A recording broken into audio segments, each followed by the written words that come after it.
Партиските карвани тргнуваат в понеделник на митинзи.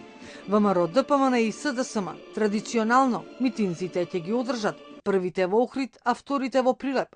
Дуи со митинзите стартуваат во вторник од Липково, а ДПА од Студеничани. Ова е распоредот на големата четворка за почетните митинзи. Од сите 4 партии велат дека изборната кампања ќе биде проследена со митинзи и средби со граѓаните. Дел од партиите откриваат и под кое лого ќе настапат. Од СДСМ велат дека мотото на кампањата е план за Македонија.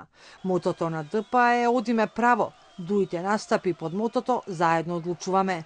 Од ВМРО ДПМН велат дека изборното лого ќе остане тајна до понеделник кога ќе го откријат на митингот во Охрид. Од партијата додаваат дека главниот акцент ќе биде ставен врз економијата. Акцентот на кампањата на опозицијската СДСМ ќе биде ставен освен на економијата и врз демократијата, од Дуи на консензуалното одлучување. Дуи промоцијата на кандидатите ќе ја одржи в недела во спортскиот центар Борис Трајковски. Ден пред стартот на кампањата, граѓаните ќе го знаат редоследот на политичките партии на гласачкото ливче. На 20 ноември во ДИК ќе се одржи жребувањето.